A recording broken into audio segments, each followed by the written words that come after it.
Yo fecharía que a partir del 2001-2002 hay una suerte de segunda transición democrática, ¿no? Se rearma la democracia sobre otros pilares. Cae el 2001 y cae el 83-2001, ¿no? Cae una primera etapa, los primeros 2 gobiernos, 3 gobiernos. En Argentina no hay Moncloas, eso son, te diría, acuerdos retroactivos los de la política. Son, mirando para atrás te das cuenta que acordamos algo, ¿no? Es como, estaba borracho y no me acuerdo. Y llegó el que los polarizó todos.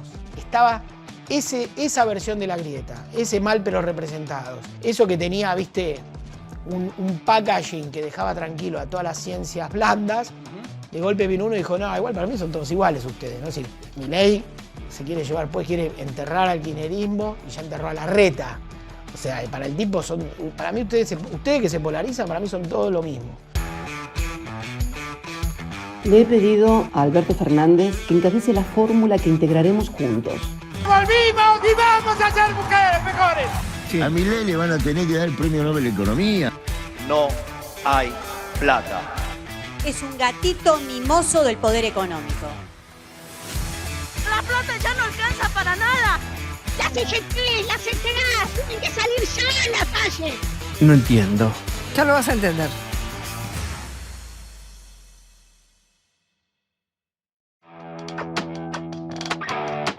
Es periodista, ensayista, profesional del comentario político y coeditor de la revista Panamá.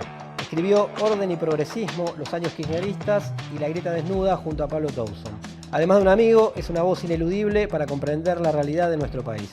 Hoy, en Argentina ya lo vas a entender, Martín Rodríguez. Estamos empezando un nuevo proyecto de La Izquierda Diario y el PTS, con nuevos programas que ya se emiten por este canal La Izquierda Diario Más. Te invitamos a suscribirte y a compartirlo con tus amigos. La Izquierda Diario se renueva para abrir el debate y tomar partido. La Izquierda Diario Más.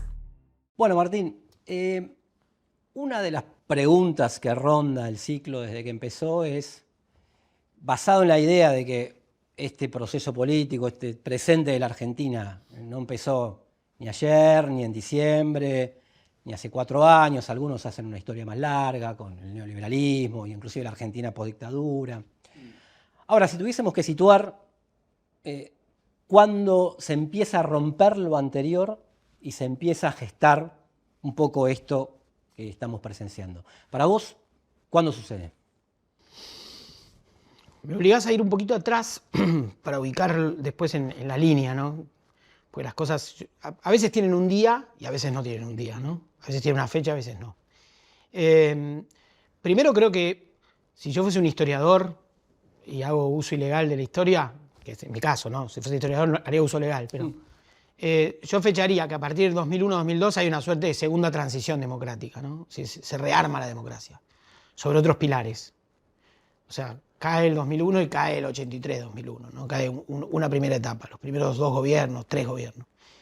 Y empieza la segunda etapa, que es la transición que inicia Duhalde, ¿no? Una figura hoy, de algún modo, revalorizada en el peronismo, así, un poco más revalorizado en el peronismo, y se inicia otra etapa.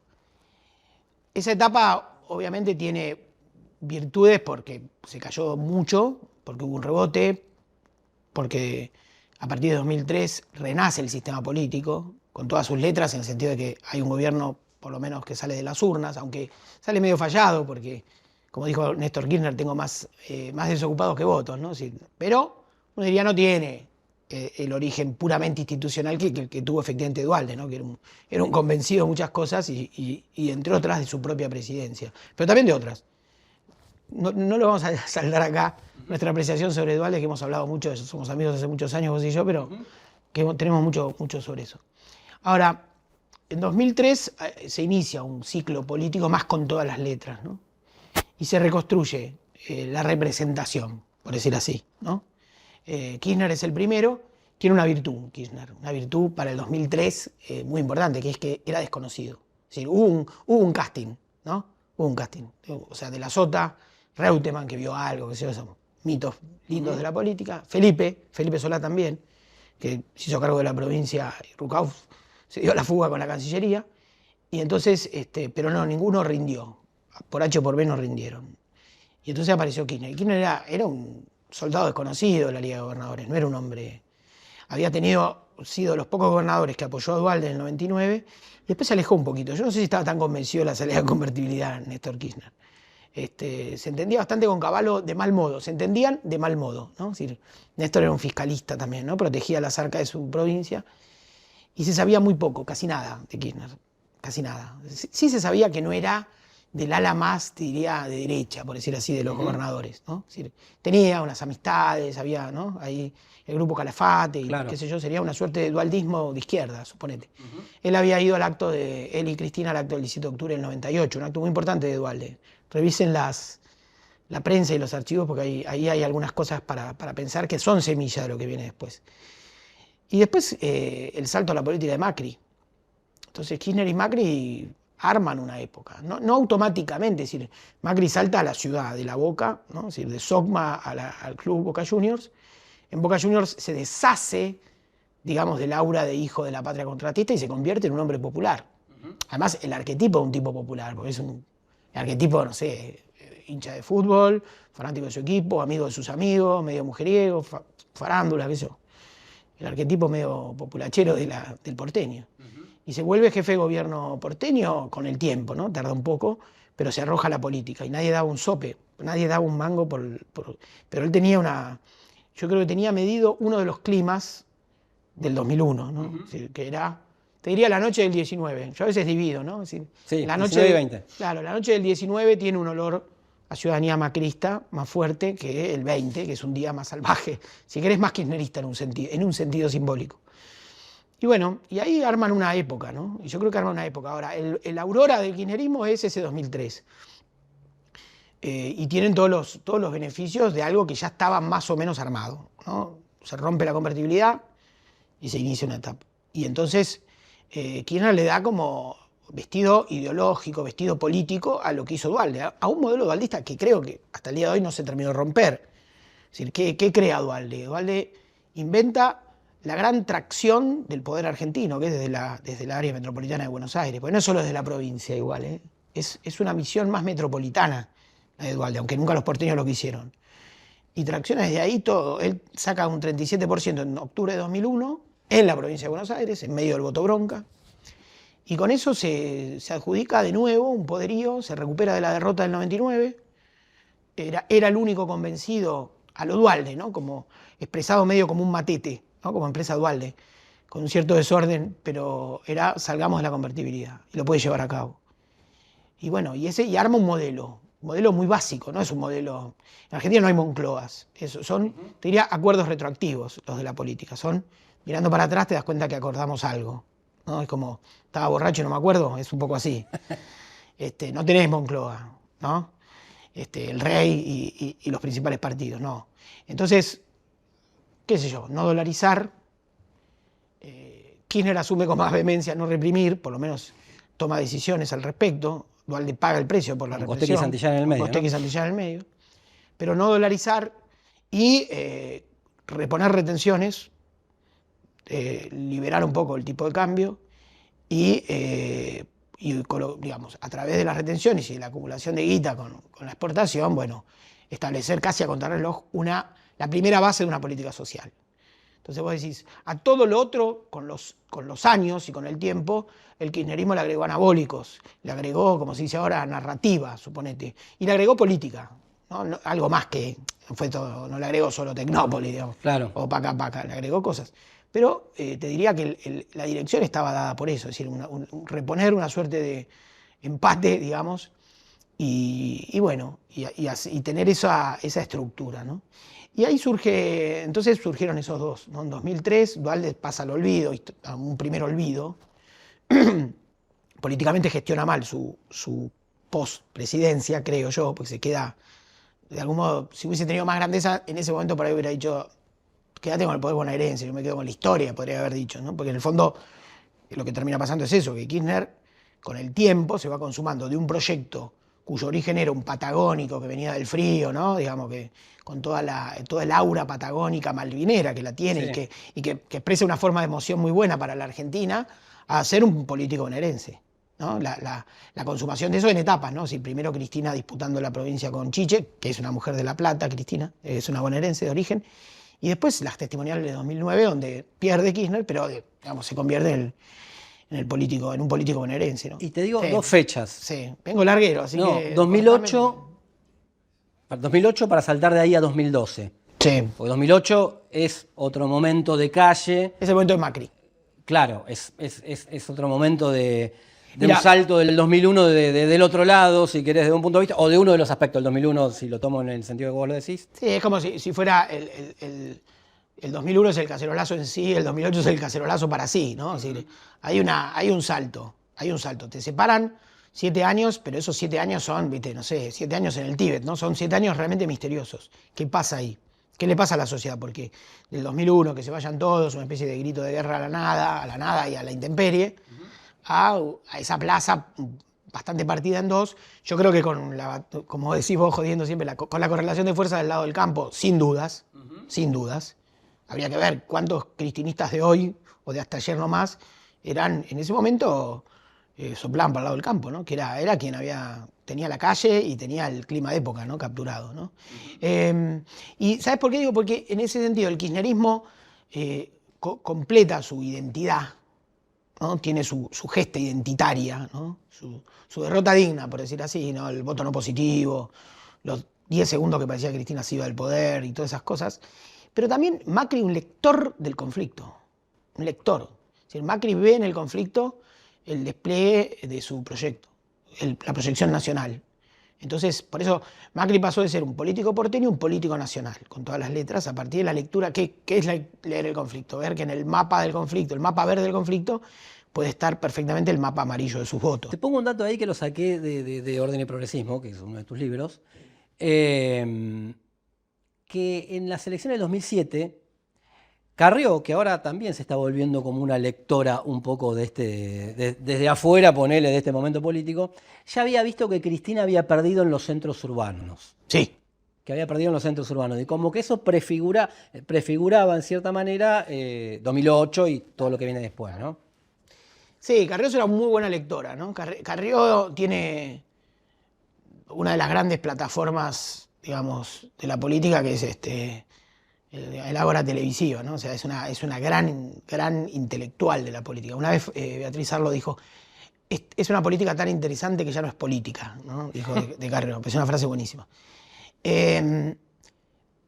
Eso estaba, esa sensación estaba, ¿no? Como consolidar más, para mí, no es que perdió la ciudad, tenía, a partir de ciertos tintes ideológicos que el kirchnerismo tuvo desde el principio, una captura importante del progresismo, que nunca es toda la clase media ni todas las ciudades, ¿no? O sea, una parte de las ciudades, ¿no? Ese voto a Filmus, ¿no? Es decir, el voto a Filmus lo tenía, que era ese 20 y pico de voto progresista, que es una melange entre izquierdistas, ex alfonsinistas, ex frepacistas, ex JP, yo qué sé, ¿no? La izquierda social. Eso yo creo que el kirchnerismo lo tuvo desde el acto de la ESMA, o sea, lo terminó de capturar. Casi diría el pacto de sangre del kirchnerismo con la izquierda social fue ese acto que fue fuertísimo, ¿no? El de la ESMA, el del 2004, ¿no? Pero bueno, Néstor, el gobierno de Néstor era un gobierno, te diría, debe haber sufrido, ¿no? Con esto que voy a decir es medio chocante, pero él era estrábico Néstor, ¿no? Así, tenía medio como los ojos. Y Néstor tenía un ojo en la minoría y un ojo en la mayoría, ¿no? José Pablo Feynman escribió algo sobre eso, hablando de Sartre y de él, que miran a uno y miran al de al lado. Bueno, claro, algo de eso, qué sé yo, no sé. No sé, ahora, viste, no se puede decir nada. No, mi generación no opina sobre las cuerpas. Sí. Pero bueno, y yo creo que tenía, ¿no? Tenía esa cosa de mirar, ¿no? Frávega y derechos humanos. Era la patente que habíamos hecho varios sobre eso. Y bueno, y a partir de 2008 aparece en escena otra etapa política. Pero Macri es tiempista, ¿viste? No es que aparece Macri y es la figura. Por en ese momento nadie pensaba que, de hecho, te acordás, decía, me ofrezco a servir el café y se sientan a negociar, decía Macri. Y es más, y tuvo bastantes acercamientos en ese momento con Cristina, intentando suavizar. Pero creo que era un lector político. Y a partir de ahí, yo creo que empieza otra etapa. Una segunda etapa. Una etapa de turbulencia. Una etapa llena de microclimas cambiantes, ¿no? El conflicto del campo, el conflicto con Clarín, el bicentenario y la muerte de Kirchner, ¿no? Son como 2-3 años, medio año perro, ¿no? Que pasa de todo, ¿no? La derrota electoral de Kirchner en las testimoniales, la aparición de, digamos, la emergencia de un peronismo aisladamente pero distanciado con más fuerza del kirchnerismo. Empieza el itinerario de derrotas electorales que tienen. Lo que pasa es que tienen victorias muy importantes, ¿no? Claro, Cristina 2011. gana en 2011 y ahí se genera un gran espejismo. Y a mi juicio, a partir del triunfo de Cristina en 2011, una gran campaña, Cristina hace una campaña buenísima en el 2011, pero a partir de ahí creo que Cristina leyó e interpretó la mejor campaña y fue, creo yo, la peor lectora de su triunfo. Así como no leyó bien su triunfo de 2007 y lo entendió Carrió, ponele, pero en aquel momento estábamos todos mareados en algún sentido, ¿viste? Las tasas chinas te marean. En 2011 había un mareo, que era, bueno, ¿cómo se empieza un gobierno? Definitivamente sin Kirchner, y creo que tiene 2 o 3 hechos que tambalean, ¿no? Es decir, una gran corrida cambiaria, y la tragedia de Once, el choque de los trenes, que creo que muestra el costado indolente del kirchnerismo, ¿no? La parte como el dolor ajeno no me toca. Y Cristina lanza Unidos y Organizados y todo lo que creo que ya hemos hablado muchas veces, ¿no? El famoso control de calidad ideológica del peronismo. Y bueno, y ahí aparece, Se va Moyano. Se va Moyano y se va Massa. Y se va Massa en Sí, 2013. Cristina no reconoce que hay intermediarios de su poder. Ensaya un poder directo, yo y, bueno, el pueblo y yo y el pueblo. Y hay intermedios, ¿no? Hay como poderes intermedios que hacen al peronismo, que hacen a la gobernabilidad, que hacen a la sumatoria, que hacen a muchas cosas, al sentido, ¿no? Sí, entonces aparece, se distancia de los intendentes, de los gobernadores y de los sindicatos. Y se aupa más a las organizaciones propias, la cámpora, y si querés, en ese momento, a los movimientos sociales. Y lanza Unido y Organizado, y bueno, y ahí qué sé yo, empieza un conflicto interno en el gobierno. Un conflicto con distanciamientos, y bueno, de ahí viene Massa en 2013, ¿no? Que es un intento por mutar al peronismo por dentro, más o menos por dentro, ¿no? ¿Te acordás de la noche esa que Massa casi se lleva a Scioli? Sí. Hubo como ahí Sí, con un Insaurralde en el medio. Claro, un minuto a minuto tremendo. Y bueno, y al final no. Y bueno, pero al final, bueno, Massa gana y bueno, y todo lo que viene después. Viéndolo a Scioli hoy se podía haber ido tranquilamente, ¿no? Porque... Claro, pero no, por supuesto, era un proyecto de él, era un proyecto propio, claro, construido a un estilo que en ese sentido le reconozco más a Massa, sobre todo a aquel Massa. Primero le reconozco haber construido su versión del pueblo, ¿no? Massa era la clase media baja metropolitana, eso era Massa, ¿no? Si querés hasta en un sentido cultural, digo, el trabajador que paga ganancias, el que está preocupado por la inseguridad y por la inflación. El moyanismo social. El moyanismo social, como decíamos con Semán, con Pablo. Scioli un poquito, ¿no? La Bristol, yo qué sé, un jugueteo ahí. Pero Scioli tenía un estilo que yo creo que patentó, y que creo que además a Cristina le irritaba mucho, y hasta en un sentido con razón, que era el descuidista, el que va a construir poder porque se lo va a arrebatar sin que se dé cuenta, ¿no? Entonces me pones a Zanini al lado, lloro por Néstor, hago todo bien hasta que agarre el poder. Y bueno, eso no llega nunca. Es decir, en Argentina o se produce poder o se consume poder. No hay tantas cosas en el medio. Y Massa en ese momento fue un productor de poder, pero no le dio la nafta. Y otro gran productor de poder que era Macri, que estaba de fondo, porque Macri también estuvo en 2013 amagando y aliado y que sí, que no. Y en ese momento el cerebro político, el triángulo de hierro de Macri, que era él, Jaime Durán Barba y Marcos Peña, tenían una lectura muy atenta del tacticismo posible, ¿no? Y concreto. Y lo lograron. Y finalmente se hacen del poder en 2015, ¿no? Desgastan a Massa y bueno, y todo lo que ya sabemos. Pero si vos decís en qué momento se pudre, es que a partir de 2011 no hay nada bueno. El problema es a qué velocidad se pudren las cosas, ¿no? Es decir, tenemos devaluación 2014. Devaluación 2014, no se genera empleo privado, expansión casi exclusivamente del empleo público y una cantidad de conflictos políticos. Vos mirás la agenda, que el acuerdo con Irán, que la justicia, qué sé yo, que se disocian. De lo que podía ser el sufrimiento social, yo qué sé. Bueno, ahí, listo. Vos eras perdón un Claro, con perdón de quien escuche, pero metemos un poco de nuestras biografías, empezamos a conversar sobre qué estaba pasando en la Panamericana cuando desde el relato oficial se decía son los troscos rompiendo las pelotas en la Panamericana y había algo más ya que expresaba la conflictividad que se venía por despidos, por goteo, por salario, por impuesto a la ganancia, por lo que sea, digamos. Sí, tengo un amigo trosco que escribía sobre eso. Bueno, no, pero te digo como que hay también ahí por abajo, no solamente conflictos por arriba, sino una desagregación por abajo, ¿no? Sí, sí, sí. Y bueno, y ahí empieza esta etapa, ¿no? Que era como, al final, bueno, supongamos que asume Macri y los 2 primeros años, bueno, de gradualismo y persecución judicial, ahora es al revés, ¿no? No hay gradualismo. Y aparentemente No habría. No habría para la política hasta ahora. Sí para los movimientos sociales, pero viste que para eso no, para los pobres no hay lawfare, ¿viste? Claro. Y es bueno, y lo de Macri fue finalmente su fracaso, ¿no? Porque era tan delicado, tan finito, ¿no? Lo de Macri, que era como le soltó la mano, o sea, se le cortó el chorro exterior. Y uno lo ve así, lo estoy describiendo, no es que no hablo como un economista, ni por lejos, pero digo, en un momento a Macri se le tambaleó el edificio por completo, ¿no? Y en abril de 2018, todo aquello que era tan meditado, tan quirúrgico, tan puntual, lleno de microsegmentaciones, ¿no? Como tan informado, ¿no? Parecía, ¿no? Vos hablaba, era Zuckerberg, Marcos Peña, ¿viste? Era como una cosa que parecía que estaba, no lo interrumpan porque está de viaje por el inconsciente argentino, ¿viste? Era una cosa, ¿viste?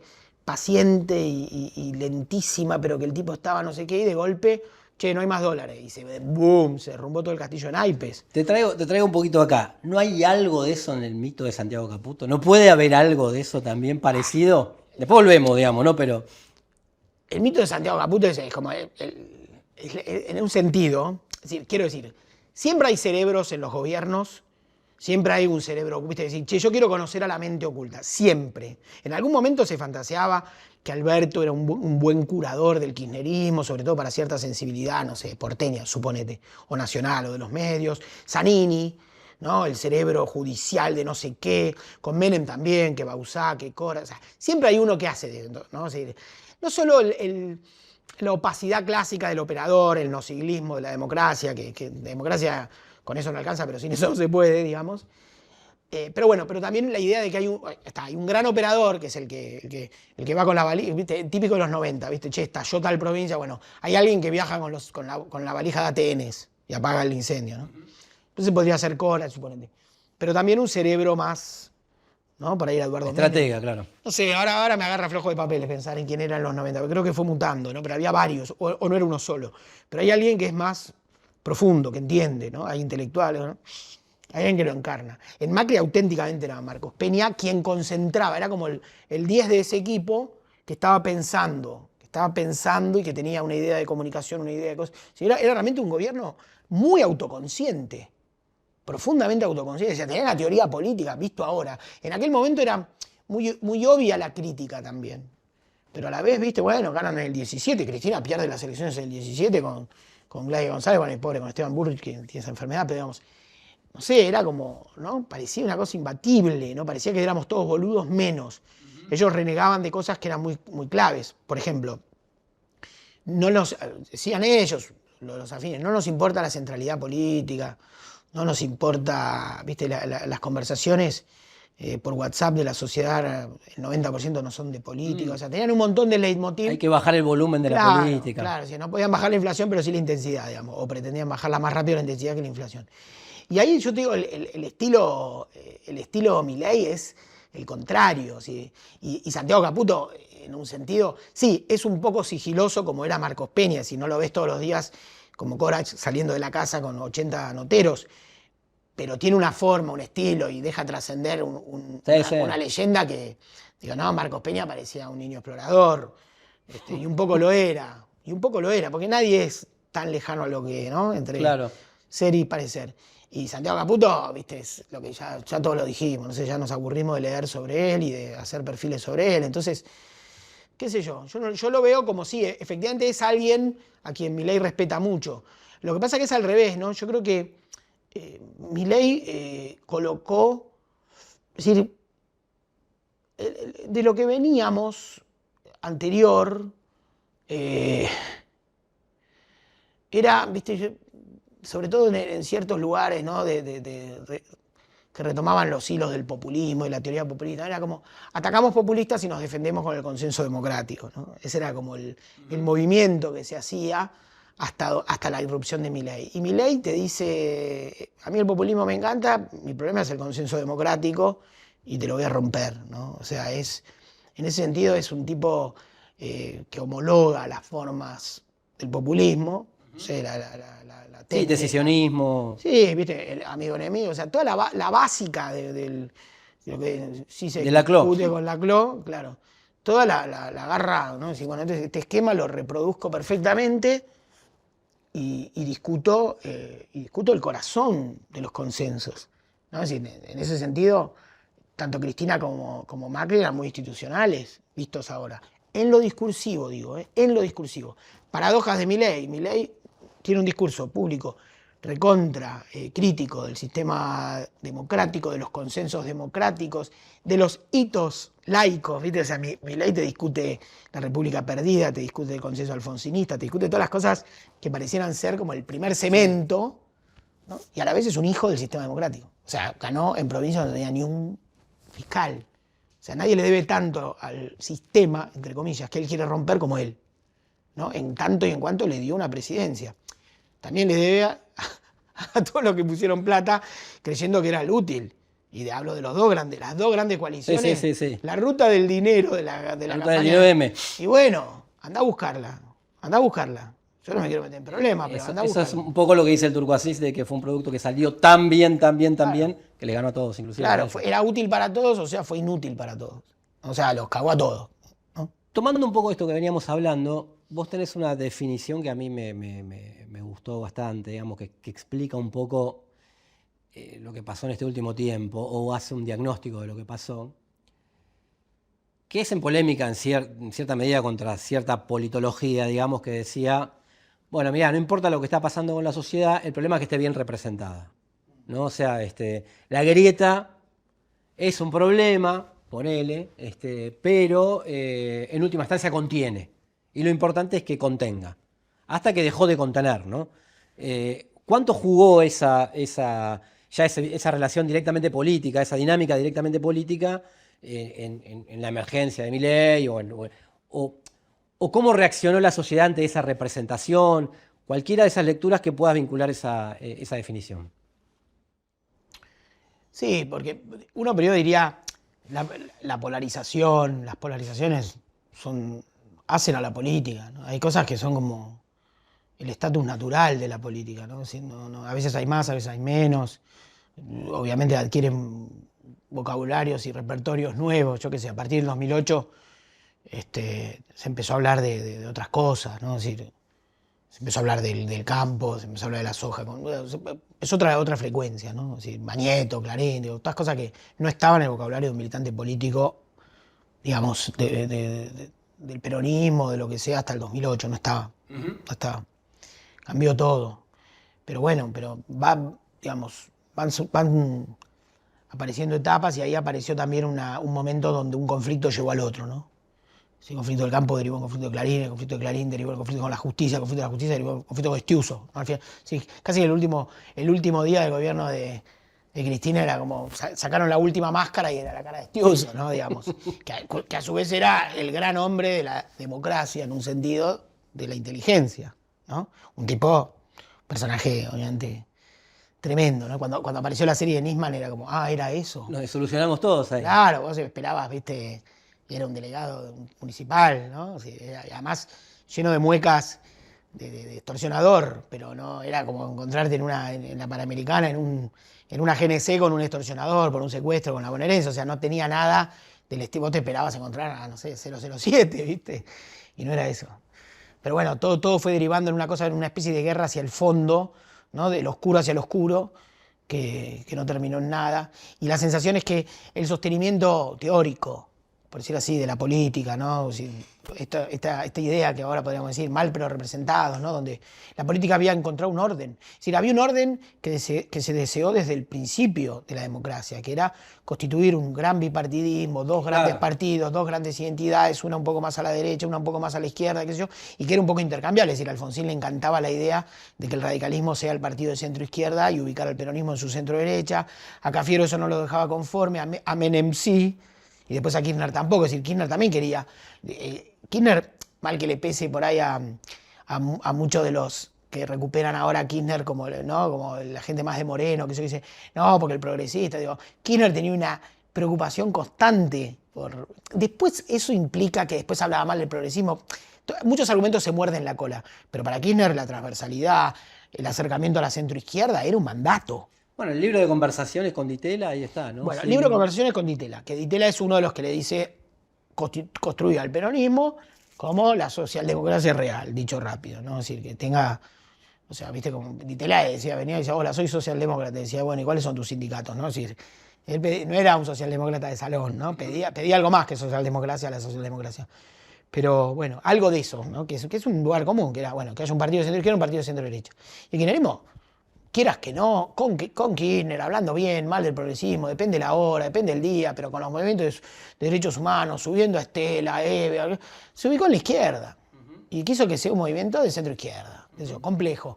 Kirchner tenía una visión más completa, para mí, del peronismo, con una preocupación, viste, che, ¿qué está haciendo esta hora Reutemann? ¿Qué está haciendo Lavagna? ¿Qué está haciendo Duhalde? O sea, tenía una mirada que implicaba, ¿no? Visitar, o sea, el helicóptero de Kirchner no era para fugarse, era para llegar en 10 minutos a 3 de febrero, ¿viste?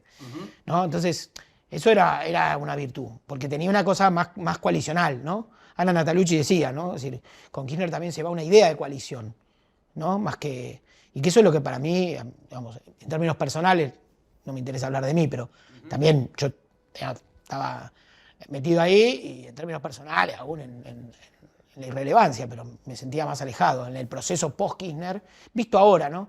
Porque no es para separar a uno del otro, pero visto ahora, finalmente, el desenlace de Cristina y la versión del kirchnerismo de los últimos tiempos es una versión que pierde cierta densidad que tuvo Kirchner para mí. Densidad coalicional. Probablemente te diga, sí, pero Cristina fue más imbatible con voto, bueno, puede ser. Y lo que vos decías, espera, te quiero decir esta. Y llegó el que nos polarizó a todos.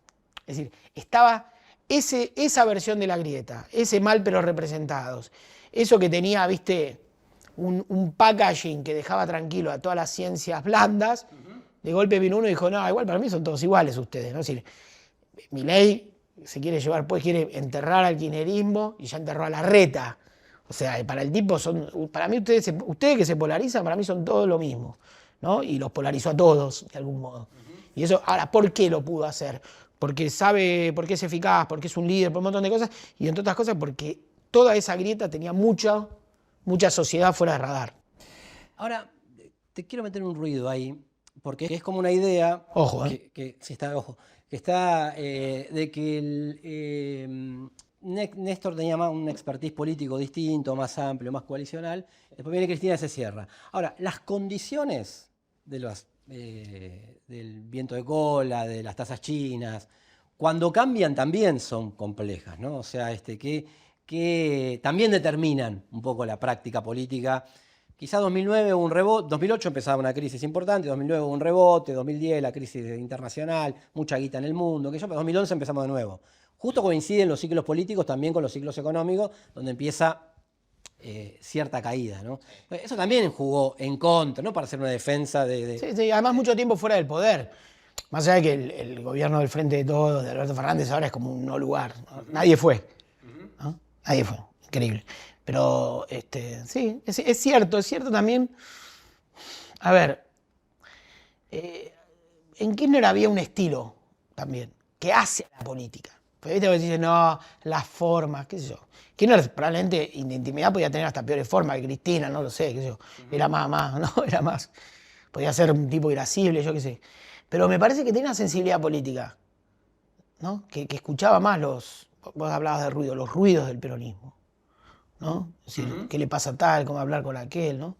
Que era un estilo, ¿no? Que tenían, ¿no? Es decir, el conductor de política, ¿no? Menem lo tuvo con su estilo. Duhalde lo tenía, Duhalde dedicaba a la mañana, media mañana a llamar, no tenía un mango, no tenía nada para repartir, es decir, Duhalde era de la escasez total, ¿no? Y Kirchner lo tenía también, ¿no? Miraba quién es nuestro, quién no, tenía un mapeo. Y eso creo que se perdió, me parece que se perdió esa cultura política. Tal vez se perdió en la política, ¿eh? Tal vez se perdió en la política, no lo sé. Lo que creo sí, ¿sabes qué, Fernando? Cuando hablábamos al principio, me da la sensación de que hay algo en estas zonas de lo que se perdió en la política, ¿no? Yo tengo 46 años, pero ya soy melancólico de los 14 más o menos. Entonces, yo me acuerdo cuando vos veías lo estaba escribiendo justo, pero cuando vos veías un congreso partidario, un plenario, una asamblea, lo que sea, de los grandes partidos, de los peronistas, de los radicales y algún partido más, eran como aquí Cosquín, ¿no? Es decir, había tonadas, había versiones del partido y versiones de la Argentina, ¿no? Fíjate, en la elección del 89, que es la primera con un presidente ya democrático, compite el gobernador de Córdoba con el gobernador de La Rioja. Los dos eligen un bonaerense, Casella, que era un radical de Avellaneda, y Duhalde, un peronista de Lomas, para chusearle un poco el aparato, supuestamente, a la cafieradora, ¿no? A Cafiero, que era el gobernador de la provincia. Bueno, cuando en el 95 son, diríamos, la tercera elección presidencial, pero la segunda con presidente ya democrático, compiten tres. Compite Bordón, que era de Mendoza, Horacio Massachesi, que era de Río Negro, y Menem, que ya era presidente, pero riojano profesional, como diría Borges. A partir del 99, con el desenlace de los 90, toda la reestructuración social que aparece en los 90, la conurbanización de la Argentina, y la Constitución del 94 mediante, que le da a la política argentina una plataforma única, que es la jefatura de gobierno, se despoja, te diría casi de federalismo, empiezan a competir, entonces se vuelve una competencia metropolitana, ¿no? De la mancha urbana, como diría. O sea, compite Duhalde con De la Rúa, el primer jefe de gobierno porteño. Bueno, gana De la Rúa. En 2003, como se rompe el escenario político y Duhalde rompe la interna partidaria para que Kirchner llegue, porque no es solo que lo elige, ejecuta el Congreso de Lanús, Duhalde toma decisiones para alisarle el camino a Kirchner, compite Menem, ahí vuelven los gobernadores. Ahí aparece Kirchner, patagónico, aparece de nuevo Rodríguez Sá, puntano, que había tenido su gobierno de una semana, digamos que había sido muy prometedor. Bueno, va a competir Menem, y López Murphy y Carrió como emergentes republicanos, ¿no? Que salvan al radicalismo sin la UCR, sin la lista 3. Sin el partido. Moró saca muy pocos puntos. Entonces, pero después de nuevo, en 2007 es Cristina, y se produce como el viraje hacia lo bonaerense del kirchnerismo. Y la emergencia, habíamos dicho, de Macri. De nuevo un jefe de gobierno, desde la plataforma de la capital federal, disputa la política argentina. Y a partir de ahí, uno diría, el bipartidismo argentino se achica y tiene como la disputa metropolitana, tan porteño que incluso los gobernadores bonaerenses casi todos son de origen porteño, y los medios, la tele, bueno, ahora queda viejo decir la tele, ¿no? Pero, digamos, y la tele como gran plataforma, ¿no? La tele política, escenas de la vida posmoderna de Sarlo, ¿no? Las transformaciones de la política que preocupaban a mucha gente. Entonces, hay un cambio. Entonces, se regionaliza la Argentina, los gobernadores son solo de su terruño, que defienden intereses, ¿no? Como decía Ricardo Sidicaro, ¿viste? El peronismo es una confederación de gobernadores con recuerdos en común, ¿no? Si lo dijo en los 90, fines de los 90, ¿no? Entonces, esa regionalización que se produce en la política y donde lo nacional se disputa en el área metropolitana. Eso también es lo que ruge ahora un poco. Es lo que hace ruido, lo que se rompe. Aunque Milei sea un chico de Villa Devoto, un porteño, lo que sea. Pero hay algo ahí que está como astillándose. De hecho Milei salió tercero en el área metropolitana de Buenos Aires y gana con los votos del interior. Gana con los votos del interior. Entonces, vos decís, hubo como testimonialidades de las provincias, ¿no? En el caso Córdoba, suponete, el caso, San Luis, o sea, algunas provincias que tienen y que intentaron exportar o que vacilan aún, porque también el mundo de los gobernadores se volvió un mundo de gran cobardía política. Sí, también Cristina ocupa mucho lugar también porque la dejan, porque Cristina dice, che, no viene nadie a competir. O sea, apareció Quintela y se mataron. Sí. Pero digamos, igual no es una cuestión sobre solo la conducción partidaria. Es que no hay esa garra que tenía Menem, que tuvo Massachesi cuando lo nombraron, que tuvo Kirchner, que tenía de la Sota, la garra política, ¿no? Y no hay más. Todo es internas en el metro cuadrado. Tiene una interna Macri con Bullrich, con Larreta, o sea, una cosa, ¿no? Ahí. Y tiene una interna Cristina con Axel, ¿no? Ahí, ¿no? Todo como llena de filiaciones y de traumas psicológicos, ¿no? Y ya no hay esas internas con gusto federal, ¿no? Que supo haber en la política argentina hasta los 90. Pensando en eso, en las identidades, el radicalismo como que está en una crisis, no sé si es como que primero se lo comió el macrismo y ahora está dividiéndose en un sector pro-mileísta y en un sector que queda resistiendo para hacer un centro, ponerle lo que sea. Podemos conversarlo, pero me interesa la interna, no solo la interna, pero más allá de la interna, el peronismo como identidad, ¿no? Ahora hay una especie de antiprogresismo. El problema fue el progresismo y Sabatella dice yo nunca fui progresista y todo dice yo no tengo nada que ver con el progresismo, somos todos dualdistas, tuvimos nuestra etapa infantil con el kirchnerismo y ahora hemos madurado todos. Pero eso es como en el círculo rojo, si querés llamarlo de alguna manera, como en el sector politizado. Claro. Como identidad, ¿qué ves vos del peronismo como identidad o de la identidad de los sectores populares, que es donde Milei también metió una cuchara, no solamente para el peronismo, sino también para la izquierda, ¿no? Porque también es una discusión que interpela, esto se lo he dicho a todos, pero digo, porque si uno podría pensar, bueno, después del kirchnerismo, que se supere por izquierda y tenemos esto que está, o sea que también es para pensarlo, pero ¿qué pasa con el peronismo? Que es la pregunta de siempre, pero que hoy tiene un momento específico, ¿no? Claro. Bueno, es una gran pregunta. A mí no me gusta pararme en un lugar, me gusta hablar de política, estamos acá, hacemos todo, pero viste como creo que hay mucha gente que habla en nombre de qué pasa en tal lugar, qué pasa con los sectores populares, qué pasa, qué sé yo. Sí, al margen de la parte semán del asunto que ya la leímos, ¿no? O sea, y menos mal que tuvo Pablo Semán por lo menos para distribuir el juego y para organizar la discusión. Y otra gente muy valiosa que dice cosas interesantes, picantes, qué sé yo, que se puede recomendar. Mayra Arena, para mí, qué sé yo. Hay un montón de gente que está ahí y que rompe un poco el molde, ¿no? Pero claro, vos decías, el desvío hacia una discusión de identidad. Yo se lo evitaría, ¿viste? No me interesa. O sea, eso es una cosa que pasa, ¿no? Que es como la parte que estamos todos ahí, ¿viste? Como decir, no, te vengo a hablar mal de los streaming, ¿viste? Sí, dale, boludo. O sea, ¿viste? Como somos todo el meme del hombre araña hasta que se muestre lo contrario, ¿viste? Claro. Pero digamos, no en eso, pero no sé si perdería tanto tiempo en eso, en donde la discusión entre no sé qué ni no sé cuál. A mí eso ya, los años no vienen solos, ¿viste? Ya estamos canosos, tenemos hijos, yo qué sé, ¿viste? Lucho contra el invierno demográfico con 3 varones que le di a esta tierra, ¿viste? Ya está.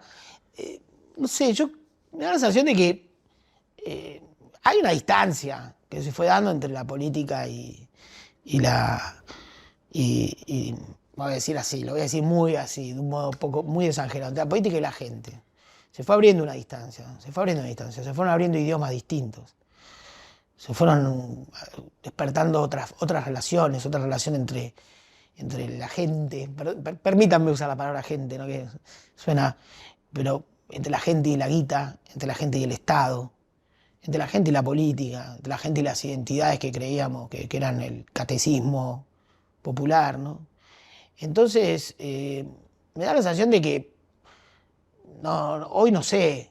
Digamos, no doy por muerto nada, ni a los radicales se los puede dar por muerto, ¿no? En Argentina, simplemente digo, hay que dar cuenta de todas esas distancias que se fueron armando, ¿no? Es decir, como diría Scalabrini en ese libro, el mejor título de la historia de un libro, ¿no? El hombre que está solo y espera.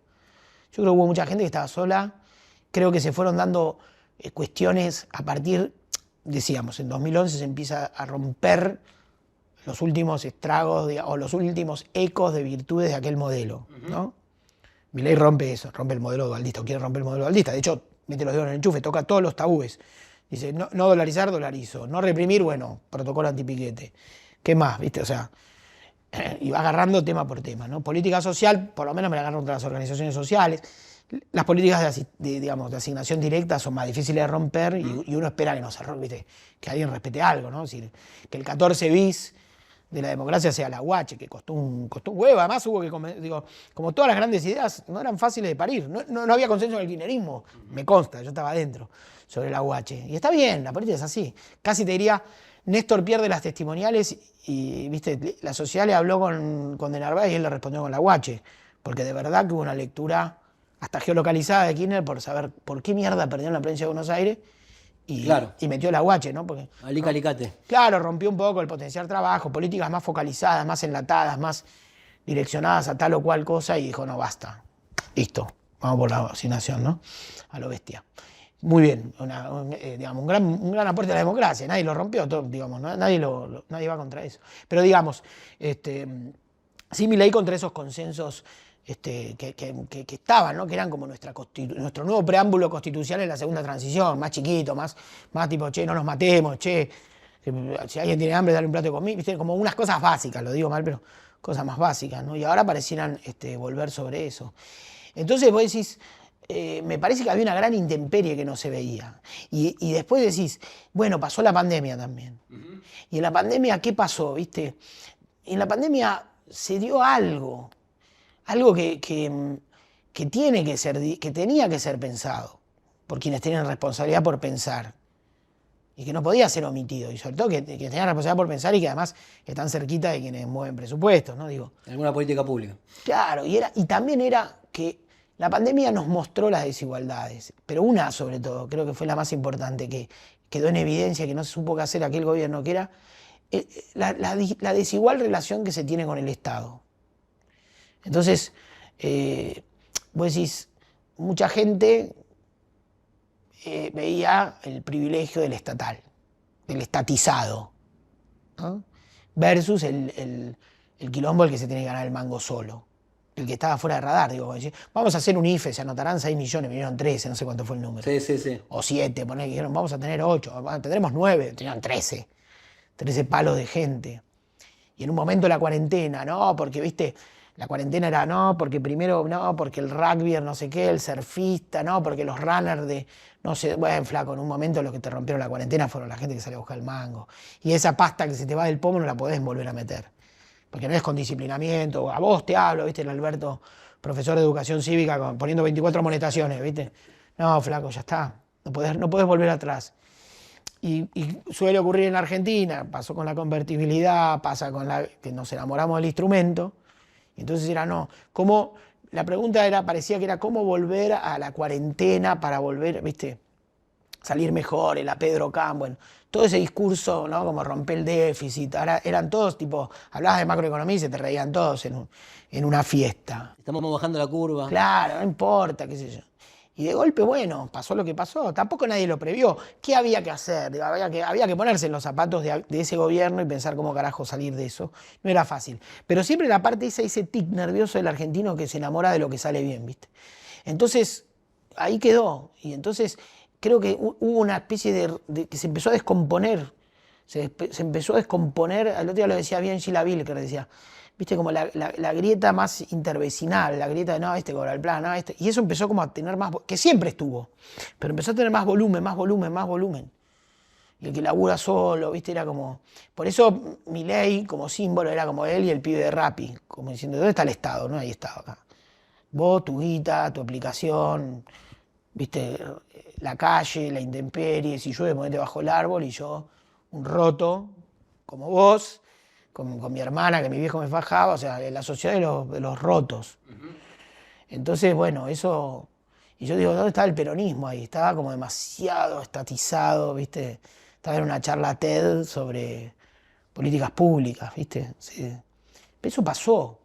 Digamos, eso fue lo que permitió una emergencia acelerada de Milei. Ahora, el peronismo debe tener que tener, digamos, reflejos y gente que esté pensando otras cosas. Yo creo que la hay, pero bueno, lo veo anclado a un dogma. Ya sabés de lo que hablo. Lo veo anclado a una sola versión y la sociedad cambió. No digo, no es un elogio al pragmatismo. El pragmatismo no es un elogiable en sí, pero es una vitalidad. Hace cualquiera en cualquier momento. Claro, la sociedad cambió y vos no. Hay que decirle, ¿viste? Porque además el peronismo dice, a mí ¿viste? A veces para restarle o bajarle el precio al ideologismo, ¿viste? Decir, no, porque el partido del orden, partido no sé qué, ponele, pero no, es un partido que tiene una plasticidad. Es un partido nacional, que tiene mucha presencia en todo el país y que supo tener una plasticidad, una combinación entre su estructura de poder y el signo de los tiempos, ¿no? Si los cristianos son lectores del signo de los tiempos, ¿no? O sea, es un mandato. Para hacer historia hay que leer el tiempo. Y eso yo creo que se perdió. ¿Viste? Querés volver a meter la pasta en el pomo. Y yo creo que ese es el error ahora, ¿no? Pero bueno. Después, o antes de ir a la batalla cultural, que tanto se ha discutido la batalla cultural, ¿no? Pero digo, para pensarlo un poco en términos de Milei, voy a unir como arbitrariamente dos producciones culturales, en una inclusive vos participaste, que es la película argentina en 1985, que cuando ganó Milei se dijo, ¿cómo? Llenamos los cines, que esa película del juicio de la Junta, ¿no? Para quien me esté escuchando, pero llenamos los cines, todos los argentinos fuimos, reventamos los cines a ver esto y después votamos Milei, Villarroel, votamos, digo. Y Almirante Cero, uno porque sí, tiene un vínculo porque él hace un análisis del juicio de la Junta, que es una de las cosas que a mí más me interesa del libro, que en realidad dice se juzgó la autonomía que se quisieron atribuir los militares con la Guerra de Malvinas, cuando ya habían cumplido su trabajo, que era hacer una masacre, quisieron quedarse en el poder, y se juzgó a los procesistas aceptando la sociedad que había dejado el proceso. Esa es una de las ideas para mí más fuerte, ¿no? de Almirante Cero, que ustedes hicieron un dossier en Panamá en ese momento, digamos, pero sé que hay otros libros como que a vos te interesan y que hemos leído, como Los años 70 de la gente común, y qué sé yo, pero digo que en ese libro, y vinculado con esto, ¿qué es lo que viste, o qué es lo que vieron, o qué es lo que viste vos, que te permitió entender un poco la Argentina?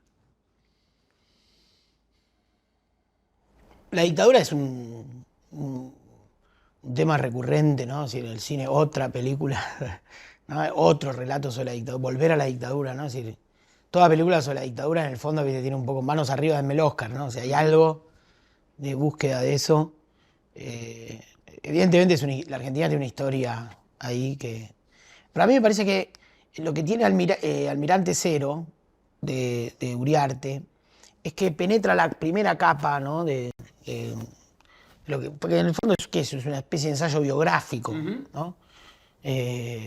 Alguna vez Juan Forn, que en paz descanse, pobre, me lo crucé y me dijo, digamos, lamentablemente fallecieron todos los involucrados de esta conversación que te voy a decir, porque falleció Juan, falleció Claudio Uriarte y falleció Macera, ¿no?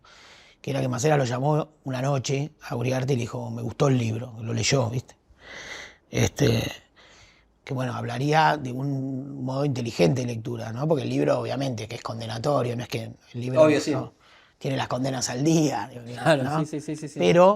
Pero no se queda en eso, es decir, no es la solicitada del lugar común, ¿no? La solicitada del obvio, es un libro que penetra una capa más y va hacia una cuestión más de fondo que tenía la dictadura, que era cómo era su política, que es como un tema, ¿no? Es decir, casi que el marketing de la dictadura estaba más en la figura de Videla, que era como el perfecto contraste con el pinochetismo, por decir así, ¿no? Es decir, una especie de... La dictadura chilena era represión a cielo abierto, es decir, todos los detenidos a un estadio, que lo vea el mundo, y el dictador un caudillo, como era Pinochet. La dictadura argentina era toda la represión a los sótanos y ese perfil de Videla que era más sombrío que el de un caudillo, ¿no? Más apagado, otra personalidad, no era un caudillo. O sea, no le resta, era un hijo de puta, pero no era un caudillo. No lo quería hacer, ¿no? Tenía un perfil más, qué sé yo, profesional, si se quiere, y más militar cerrado y con una trayectoria de vida rarísima y todo lo que ya sabemos de Videla. Entonces, al lado, en la Junta, que la dictadura tenía un funcionamiento más complejo, porque Videla no tenía todo el poder además, ¿no? Es decir, la Junta, había recambios, había cruces, ¿no? Es decir, había como un sistema de vetos cruzados, como se decía en el gobierno del Frente de Todos, pero al lado había un político, un tipo que estaba como caballo en la azotea, que era Macera, que quería hacer política, ¿no? Que quería... Bueno, después de Perón fue el sueño de muchos militares, ¿no? Del propio Onganía hasta llegar con manchado de sangre hasta la... Obvio. Te estoy diciendo como... ya sé. Imaginario, ¿no? Sí. Incluso en democracia hubo otros militares que, como Seyneldin, que imaginaban o Rico, que imaginaron una proyección política, ¿no? Pero bueno, y Macera era eso, ¿no? Y de hecho por eso se va antes también, ¿no? Él de algún modo renuncia formalmente, aunque la jefatura en la Armada la tenía, y se va, ¿no? Y es interesante por muchas razones. Para mí es un libro muy... ¿viste? Es un libro intuiteable en un punto. Si bien tiene frases geniales, ¿no? Digamos, tiene la escritura de Claudio Uriarte... Te queda largo siempre el tuit. La escritura de Claudio Uriarte es como sarmientina, es casi perfecta. Yo creo que eso en el fondo es un gran Facundo, es un Facundo de... Y tiene esa evocación a una cierta sombra. No digo que lo admira Macera, pero hay una evocación al poder un poco fascinada, cuya fascinación tiene la dosis necesaria para escribir un libro de ese tamaño, ¿no? O sea, una fascinación, no admiración boba, pero digo, bueno, ¿qué fue eso? ¿Qué fue eso? ¿No? Como Martínez de Estrada después del peronismo, uno de los grandes libros sobre el peronismo es El Maté. ¿Qué es esto? Bueno, acá, frente a eso que fue la dictadura, además, en el juicio a la Junta, vos nombrabas, Macera tiene un alegato tremendo. Hay un texto, habría que recuperarlo, Horacio González también sobre el alegato de Macera.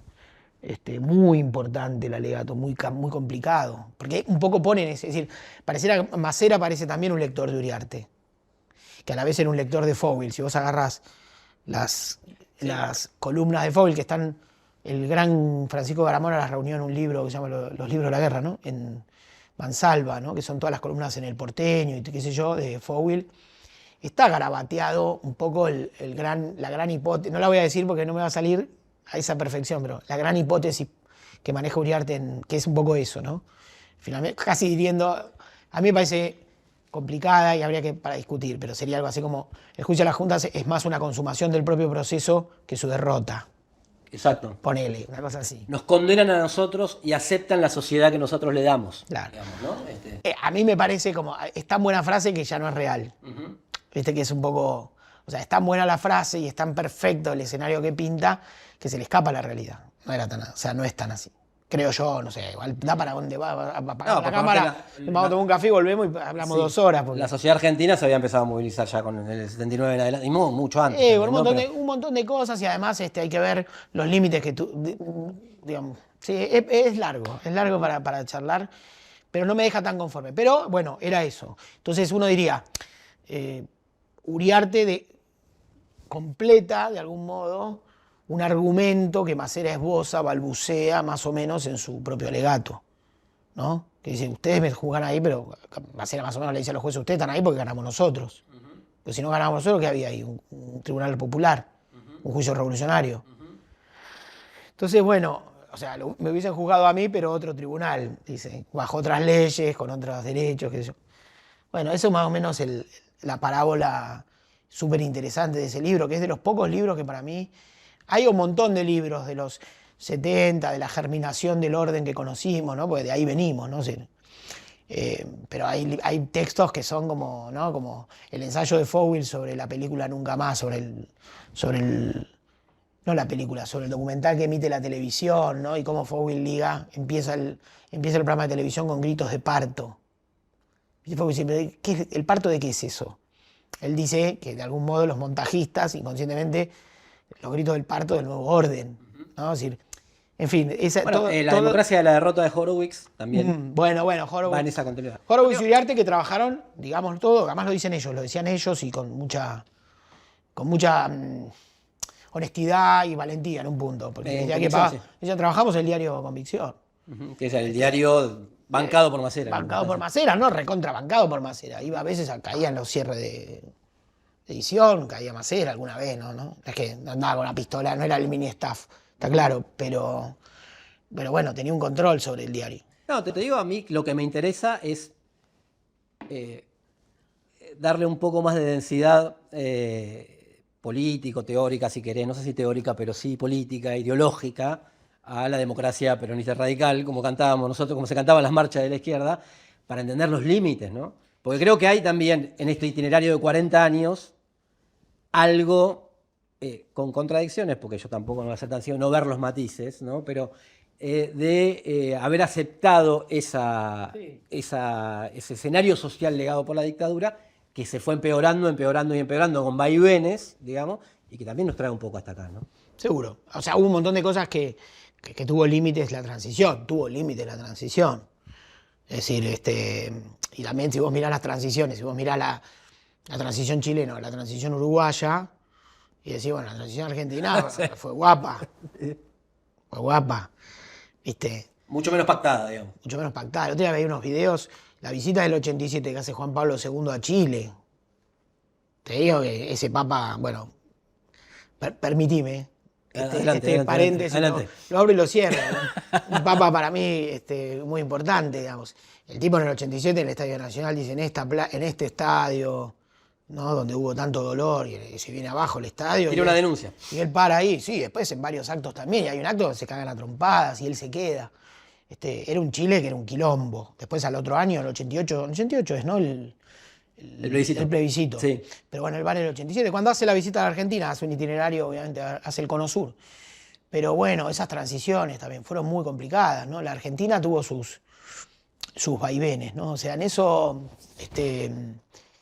es un poco provocador, muy provocador lo de Fowell y está bueno. Pero también era un pie de página también, ¿no? En esa época, o sea, los grandes textos en ese momento de la República Perdida. Ahora, yo tengo una visión un poco optimista, que es que a veces se hacen cosas en nombre de algo y son útiles para la historia y no útiles para el presente, ¿viste? O sea, yo tengo la sensación de que se van cumpliendo etapas, ¿no? Y en el caso, por ejemplo, voy a decirlo mal y pronto, la democracia argentina celebra hechos, celebra el juicio a la Junta, suponete, y con los avances y retrocesos que eso significa. Y bueno, la democracia argentina también tiene una deuda con el 3 de diciembre de 1990, suponete, que fue la última sublevación cara pintada que Menem aplastó. ¿Sí? Menem, que había indultado, que estaba en pleno giro y que estaba a pocos días o a un día de recibir a Bush, al George Bush padre, que ya era presidente de Estados Unidos, aplasta esa rebelión y logra dar una orden que ningún presidente democrático en el Cono Sur pudo dar, que es que un militar le dispare a otro, ¿no? Sí.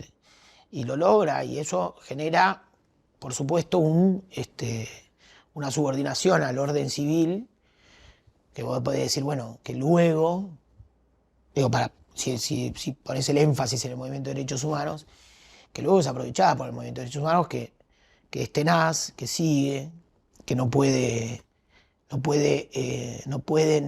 evitar que la apropiación de bebés, por ejemplo, se ponga como, entre en el kit de indultos o en el kit de la audiencia de vida, ¿no? Si el robo de bebés seguía penalizado. De hecho, Menem se va del poder y Videla estaba encerrado en la casa, ¿no? Permitime vos una mía ahora, sí, porque aparte está en el libro que ustedes editaron, que hacemos con Menem.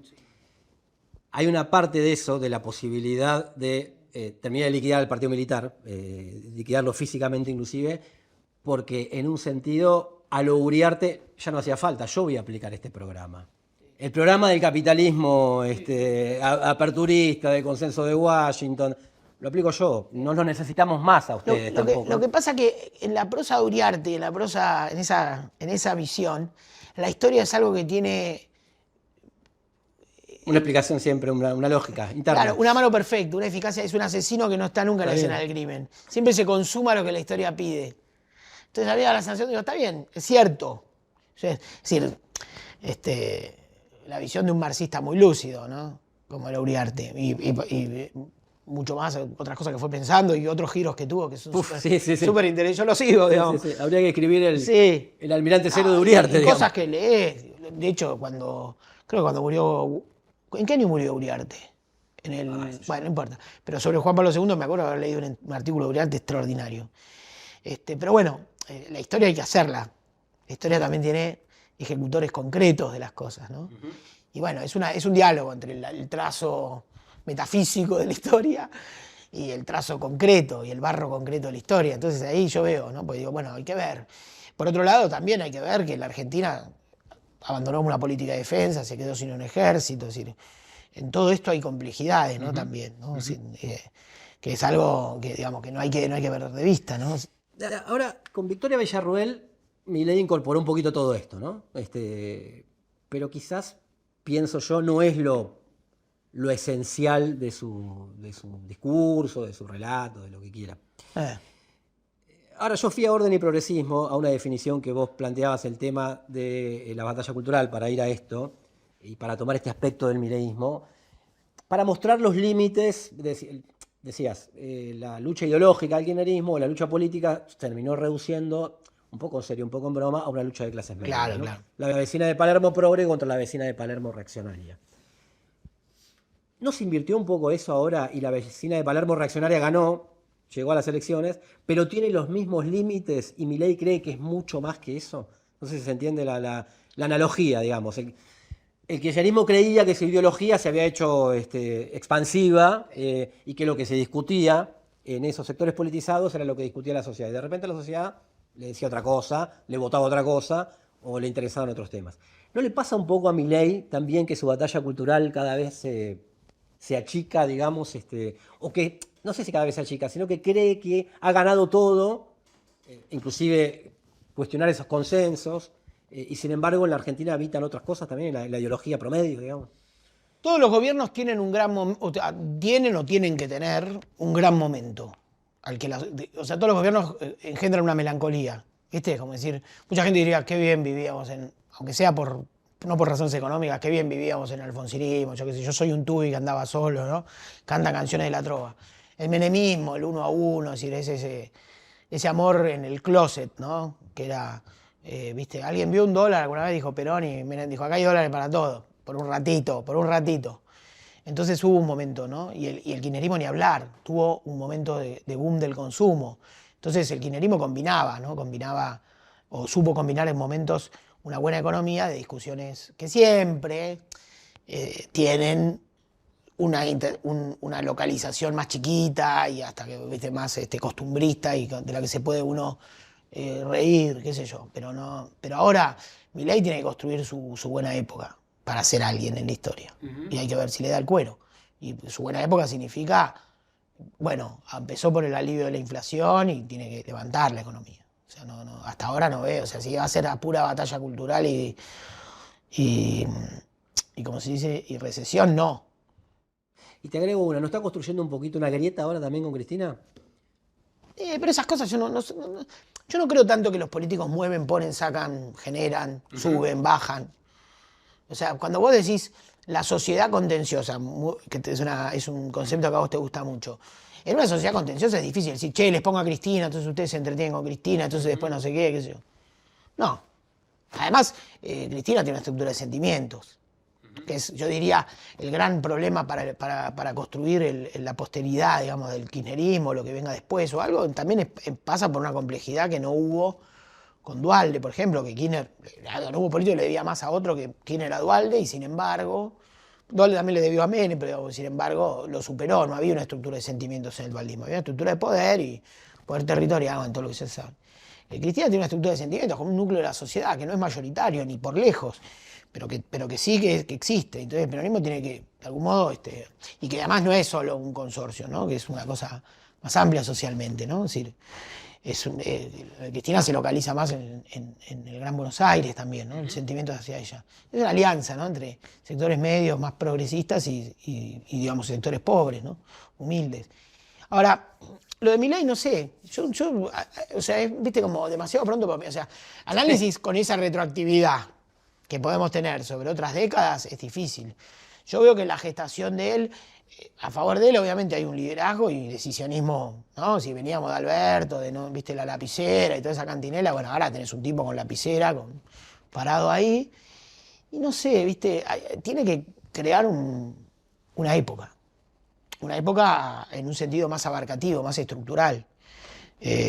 No lo sé, o sea, nombramos periodos políticos que la gestaron. Menem gestó una época, Kirchner gestó una época, Alfonsín, incluso casi sin economía, gestó una época.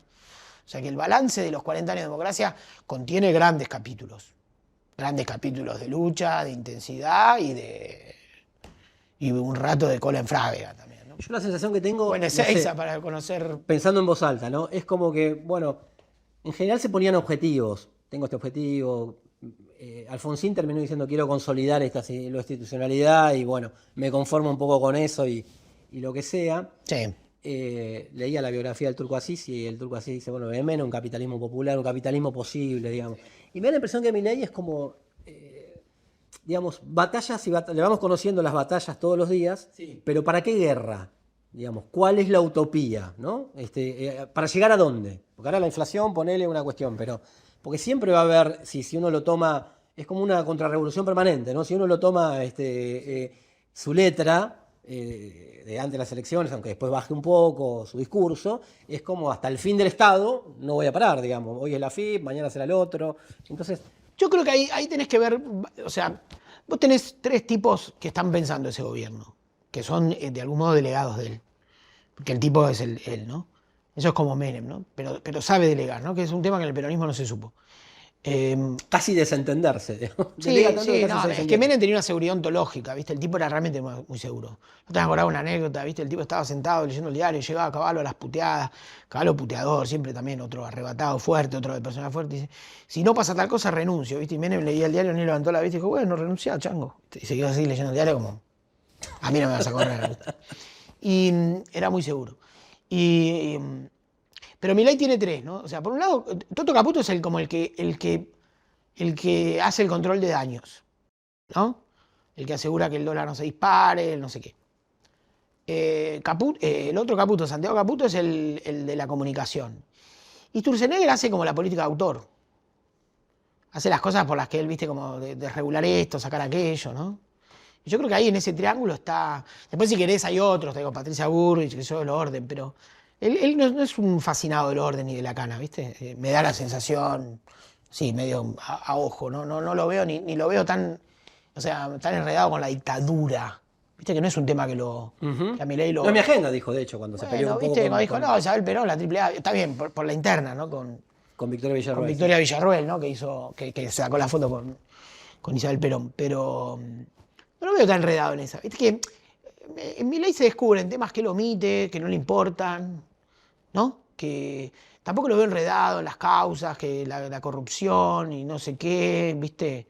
Me parece que a Cristina la pone nerviosa y Macri se pone nervioso por las mutuas influencias, ¿no? Es decir, Milei ahora está en una etapa que recrudeció un poco todo, pero yo decía, Milei tiene un sistema de gobernabilidad hecho en inferioridad de condiciones, o sea, con muy pocos diputados y todo, que es que hay tanto poder para discutir, es decir, tenés un partido chico, porque no tiene ya formalizada la coalición con Macri, y a él no le interesa del todo hasta ahora. Él, yo creo que hasta el año que viene no la va a definir.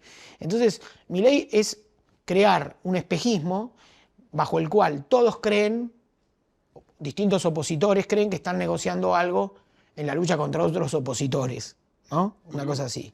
Entonces, ese me parece el modo en el que colegiado, rebuscado con el que Milei va empujando, ¿no? Tiene una fascinación por el desorden y por, viste que es un modo del orden, pero digamos, de conducir en ese desorden. Y me parece que con eso él va llevando. Y viste que esto no termina ni de elaborar una gran coalición, no lo pierden tampoco la ciencia política, ¿viste? Hay temas que no lo pierden. Y dice, bueno, ya veremos. Mientras tanto viste, Sturzenegger cortando el cable verde, el cable rojo, viste, como desactivando cositas del Estado, como meticulosamente, viste, Caputo controlando la economía en el día a día, pues el dólar, básicamente, gobernar el dólar es gobernar Argentina, por empezar, y el otro Caputo, Santiago Caputo, bueno, la comunicación y con todas las fantasías esas, ¿no? Que creo que ahora no tiene una cuenta de Twitter fake, o por ahí sí, no, creo que ahora no, estos días creo que también, viste, estaba como... ¿Viste? Como, nene, para ser un monjenegro hay que tener una persona más aplomo. ¿Viste? Que vaya 3 días con el Coti Nocili y le explique lo que es el aplomo, ¿viste? O con, no sé, Manzano, con los grandes operadores de la política argentina. Eso. Y la última, vos lo nombraste, la Argentina contenciosa, un tema que a mí me interesa, pero me interesa tu mirada. Va tocando los cables, tocaron el cable de la universidad. Está bien, más allá del conflicto en sí mismo, que fue importante y que todavía inclusive tiene estertores, sigue siendo, termina las clases, lo que quieras. Tocaron el cable de la FIP, ahora también, si lo querés llamar, hay un sector privilegiado de los trabajadores del Estado y también tiene problemas ahí. Lo de los jubilados, como son más indefensos, quedó como un problema, pero quedó como que es difícil, digo, salvo Norma Pla, digamos, pero es hacerse oír. Norma Pla logró sacar la cabeza y hacerse oír, pero quedó como un problema que fue el que le hizo bajar en las encuestas. ¿Qué posibilidades le ves la Argentina sindical, que con las diferencias que podemos discutir sobre CGT, sobre sindicatos, sobre lo que quiera, digamos, como haber de la sociedad argentina, creo que valoramos mutuamente, qué posibilidades le ves a esa Argentina de resistir esto, digamos? O de cruzar esto, no sé si se entiende. Proféticamente no lo sé, proféticamente, porque además, ¿qué significaría eso? Viste, como no veo quién puede acumular, todas las preguntas que se hace la política sobre la sociedad las correría. Pero las preguntas de la sociedad, o sea, los lugares de la sociedad, yo los veo muy sólidos. O sea, yo los veo sólidos. Entonces, yo creo que la educación es un tema, ¿viste? O sea, si vos organizás un programa, ¿viste? Es tan aburrido como Filmus, ¿viste? La educación.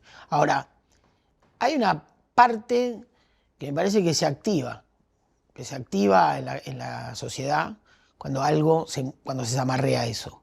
Es una parte que además que es más inesperado, que es menos detectable, que no sé de qué segmento. ¿Viste? Ahora no, porque eso toca el segmento. No sé. Sí. Me parece que hay algo. Es decir, la Argentina tiene ahí un gran hilo en la educación, tiene un gran hilo. Un hilo a través del cual se cuenta su historia como país y se cuentan las historias de la vida de las personas, o se contaron, si querés, las vidas de las personas. Es decir, es muy fácil de detectar, ¿no? Está en el origen de nuestra modernidad y de nuestra, digamos, mi hijo el doctor. ¿No? Es decir, esa combinación entre un país que trataba de generar condiciones de progreso y gente que hacía mérito, ¿no? Es decir, el pueblo es meritocrático, digamos, ¿no? Entonces, los grandes momentos de la Argentina probablemente son grandes momentos donde virtuosos entre una cosa y la otra, ¿no? Y las grandes identidades, los grandes partidos políticos, el caso del radicalismo y el peronismo, fueron grandes gestores. El peronismo se cansó de fundar universidades, el kirchnerismo mismo fundó un montón de universidades, ¿no? Por ahí anda para mí su 14 bis. AUH y universidades podría ser el 14 bis del kirchnerismo, ¿no? En el mejor sentido. Entonces, Menem fundó universidades, la Universidad de Quilmes en los 90, ¿no? Entonces, no lo subestimaría, ni lo microsegmentaría, ni lo sobrevaloraría. Es decir, yo veo ahí un límite de la sociedad. No veo ahí, o sea, veo más la sociedad mostrando un límite que proyectando una alternativa, si querés. Pero veo más un límite. Lo mismo con los jubilados. Creo que no nos joda. Es como decir, bueno, los que ya llegaron al futuro y los que estamos construyendo nuestro futuro, ¿no? Es decir, está en la palabra futuro. Y la palabra futuro es la palabra de Milei. De los pocos políticos hablan de futuro. Entonces, ahí lo veo, porque además me parece que es como, viste, como el punto en el cual ya lo de casta, Estado, no sé qué, no entra a jugar. Es como el Estado también, para muchos, el Estado no es lo que te enamora. O sea, no hubo visión más idiota, perdón la expresión, pero sobre lo estatal que el sobregiro de la época de Alberto y Cristina con las vacunas. ¿Viste? Como si un vacunado, un voto. Como si la Argentina no tuviese una tradición de lo público. Como si la Argentina no hubiese un calendario de vacunas. Nos vacunamos de siempre. Claro, nos vacunamos de siempre. Es decir, ¿viste? No es porque vos estás en el Estado que el Estado nace, ¿no? Esta cosa también, muy de la política, ¿no? Abrí los ojos y empezó la Argentina, ¿no? Y empezó el peronismo y empezó... No, la Argentina es un largo país. Entonces, bueno, esa sobrevaloración de lo estatal. Ahora, eso es un aspecto que yo creo que es una de las cosas que hay que revisar de la etapa peronista, de kirchnerista, progresista en los últimos tiempos. Ahora, ahí lo otro, lo que tiene con la universidad, es casi te diría la parte en donde la gente dice, yo a través de las universidades públicas en tal caso, y aún otros de universidades privadas que se pueden pagar o lo que sea, pero sobre todo las grandes y buenísimas universidades públicas, en el caso, los que pueden llegar, yo a través de eso construyo mi movilidad por mano propia, ¿no? Entonces, está bien, me desprendo del gran hilo narrativo de que, viste, mi abuelo que se fue no sé qué, todos somos nietos de pobres, todos tenemos más o menos la misma historia en la Argentina, no nos podemos inventar tanto. Pero tienen ese punto, ¿no? Y sigue funcionando. Yo tengo en Revista Panamá hay un docente de escuela primaria, Ignacio Budano, que es un gran amigo, un tipo muy inteligente, y escribe siempre notas, para mí que tiene una perspicacia fundamental. Y él decía, en las aulas de las escuelas él además dice, el sistema educativo no es una mierda, el sistema educativo no fracasó, o sea, es un antiapocalíptico, lo cual me encanta. Y dice, en las aulas del colegio, no sé, ahora da clase en Floresta, está en el barrio Sildañez, en Villa Soldati. O sea, en las aulas de la escuela primaria los chicos siguen soñando con ir a la universidad, algunos, todos. Dice, no, mi hermano va a la universidad, o sea, sigue siendo un lugar, ¿no? para proyectar futuro. Entonces, ahí, bueno, o sea, a mí además me conmueve. Lo digo porque existe y lo digo para que exista, digamos. Además me conmueve. Me parece que la parte donde una persona cuenta su formación, su educación, su aprendizaje, todo eso, es una parte que me gusta de las personas, ¿viste? Entonces, creo que meterse ahí, ¿no? Meterse ahí. Ahora, las auditorías, toda la otra parte, qué sé yo, que es politiquería y que se dispute, porque estamos hablando también de Jacobiti, ¿no? Digamos, los muchachos de la franja, o sea, no estamos diciendo, ¿no? Los curavilleros, ¿no? Son muchachos difíciles, pero toda esa parte correla, si querés, y ponerla a jugar en otro lugar. Pero un presidente que permite, que deja jugar la idea de que se pueden cerrar universidades, que se pueden desfinanciar, de que se le pueden quitar herramientas fundamentales, me parece un exceso espantoso, ¿no? Esa zona tan ática de Milei que es la que me parece que me aleja completamente. Hermano, gracias. Gracias, hermano.